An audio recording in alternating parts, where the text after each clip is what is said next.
The male and female chicks are sorted onto separate conveyor belts.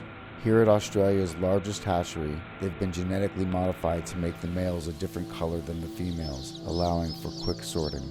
Unable to ever produce eggs themselves, and a completely different breed to the chickens used for meat, the male chicks are considered waste products, as are any females perceived to be deformed or weak.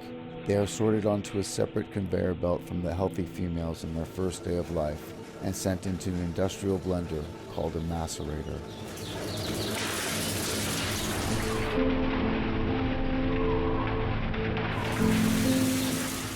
This practice is legal and referred to as humane by the RSPCA. Smaller hatcheries may use carbon dioxide gas or simply suffocate the chicks in plastic bags. All commercial egg farms, caged, barn-laid, free-range, organic, RSPCA approved, involve the killing of male chicks to a total of roughly 12 million per year in Australia.